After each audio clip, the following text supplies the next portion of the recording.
of English poetry. So, let me introduce myself. My name is Ika Intan Aries. My name is Nursyahada. My name is Mutia Nur Sadida. My name is Fahima, Nabila. So, let's get into the material. First, let's talk about the history of English poetry. Early Middle English poetry, spanning roughly from the end of 11th century and the late 12th century, represent a pivotal transition in English literary history. This period more often seen from the Old English literary tradition to the beginnings of Middle Age literature, influenced by Norman conquest and the resulting cultural linguistic change. Next. So, here the first is all English poetry start from the 5th century and 12th century. Let's talk about the origin of the Old English poetry. The first is who Old English poetry comes from the period when the Anglo-Saxons were settling and living in England. Around between the 5th and 12th century, this era began after the fall of the Roman Britanny and continued until the Norman conquest of 760, which led to the shift of Old English to Middle English. So, who are Anglo-Saxons? The Anglo-Saxons were a group of Germanic peoples who migrated to settle England from the early 5th century onward. They are generally considered to be a blend of three tribes. First tribe is the Angles from the region of Anglia, what known for northern Germany, and two, the Saxons from the era that is of northern Germany and Netherlands, and third is Judex from the Jutland Peninsula in modern day Denmark. During this time, the Anglo-Saxons developed a distinct literary tradition. Their poetry was heavily influenced by their Germanic roots and was oral in nature, meant to be recited or sung rather than read. The themes often revolve about the heroic deeds, nature, and the struggle of life, reflecting both of their culture and values, and the rich tradition of moral insight into the Anglo-Saxon worldview and the way of their living. Next. So here are the example of noticeable words by Bowles manuscript. Bowles is this part is Bowles preparing to cut off the head of the monster Grendel.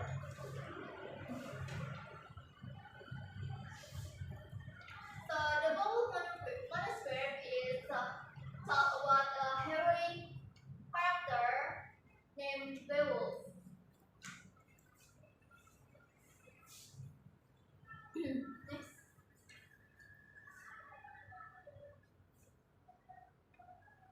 And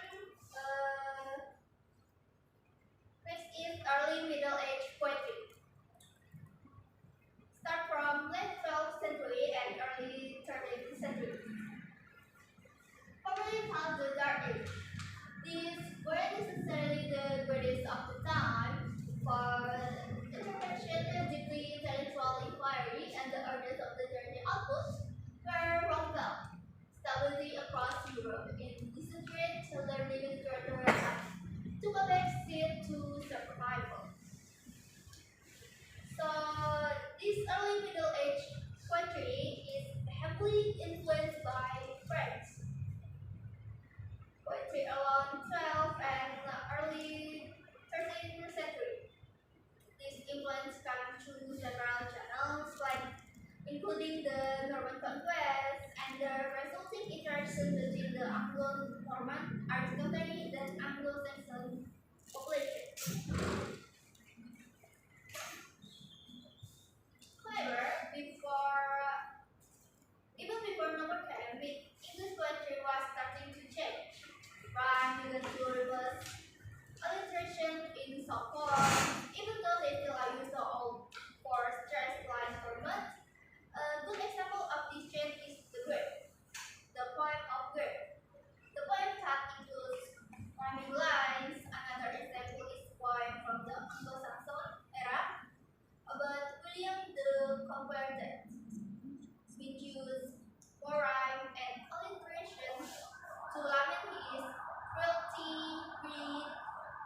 that, the poetic style was evolving even as the old transition persisted.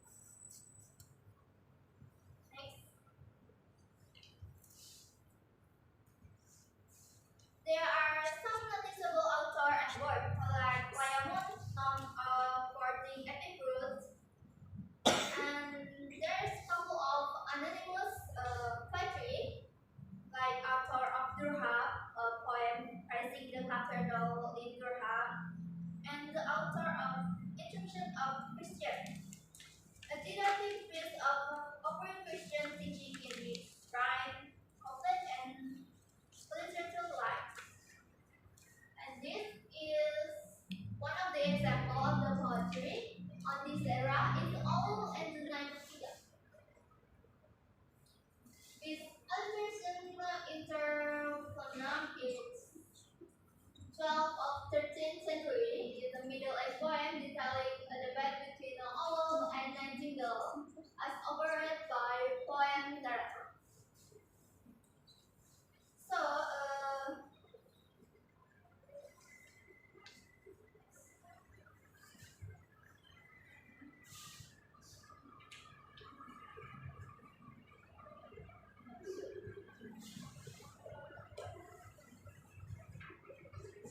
next, I will present about High Middle Age. So High Middle Age is start from 1000 to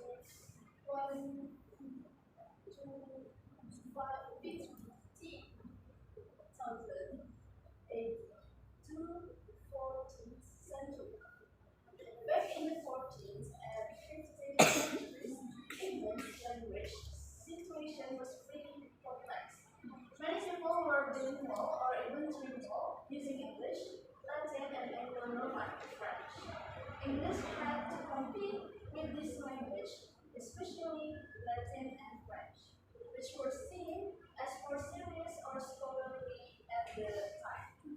Plus, English had lots of different dialects, which made it hard for English writing to spread beyond their local areas. Latin and French didn't have this problem. So in the mid 14th century, something interesting happened in English literature. Alliterative poetry made a surprise comeback. This poetry style, which relies on repeating the same sounds at the beginning of words, like first place or bold bear, had been around since the Old English days, but seemed to vanish after the Norman Conquest. From about 1350 to 1400, a bunch of serious lengthy poems in this old style popped up. Scholars debate whether this was a full-on revival of old traditions or just the natural continuation of something that never really went away. Early examples like William of Fowler and Winner and Webster show different levels of skill and depth. William of Fowler is a retelling of a French romance, while Winner and Webster is more about social issues and has more sophisticated language. So in High Middle Age has several characteristics. It is transition from Old English to Middle English, feudalism and chivalry, and the last is oral to written tradition. Next.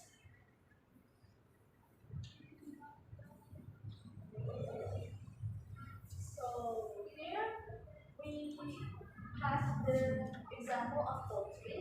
This is Wolverine culture with Canterbury dance. This is a 15th century manuscript page from Wolverine culture's story, the Canterbury Tales, which was mostly composed in iambic pentameter. Next.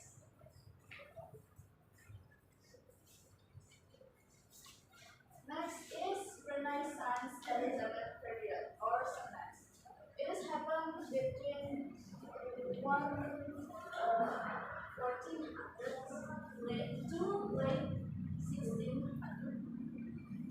period, English was going through huge change. The country was buzzing with new ideas from the Renaissance and dealing with a lot of social and political upheaval. This mix of excitement and uncertainty made the literature from the start incredibly rich and intense. The writers captured both the thrill of new possibilities and the anxiety of the world in flux, making their work stand out even more. So, in this Elizabeth period, are often seen as the gold age of English literature. This time spans from Queen Elizabeth I's reign to King James I's.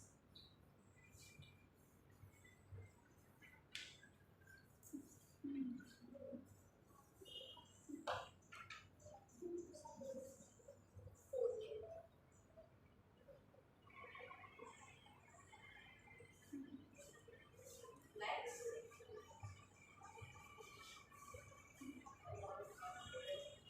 this is an example of poetry in that era. It is sonnet 18, is one of 154 popular sonnets written by English poet William Shakespeare in 1609. That's all that I can explain. Next, I will explain Renaissance era enlightenment in late 1600 until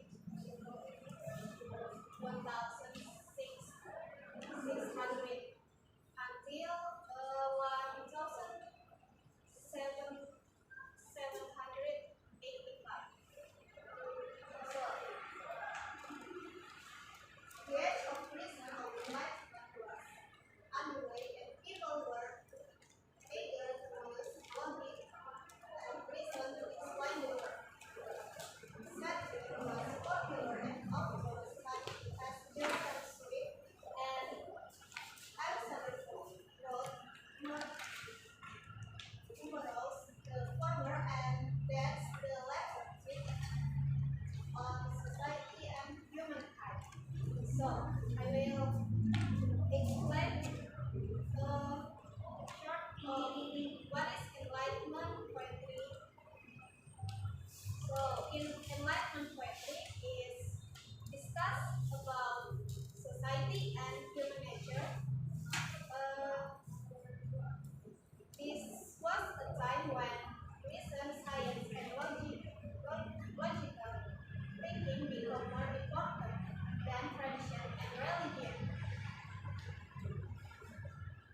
And the short history of this era when movement with its emphasis on feeling and individualism has often been described as having developed in opposition to the Enlightenment, but it also depth and extends such best ideas and early 18th century rationalism as natural law, constitutional government, and the rights of middle class, especially those of middle class women. So this era is called the stark and drunk, or stark and stress. Because in lyric poetry, the stark and drunk movement continued in admiration of the standard set by Herder in his essay on Ocean and by Klopstock in his poem. So let's talk about characteristics of his poetry of his era.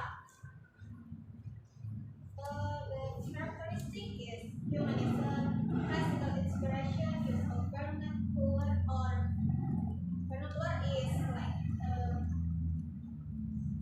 common language, structured forms, depths of reason and nature, satire and sentimental poetry.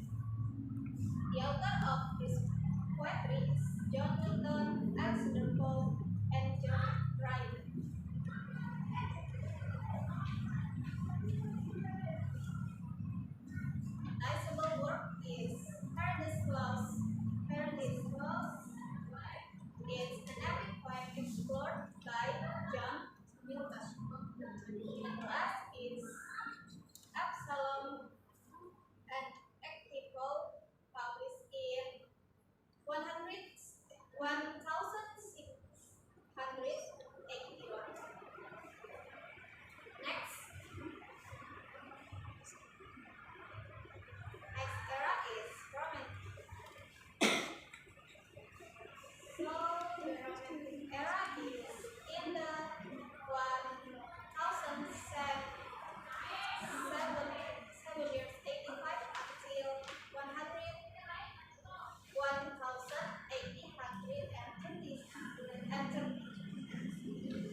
They seem in some ways much more connected to the romantics than to the era they are placed in.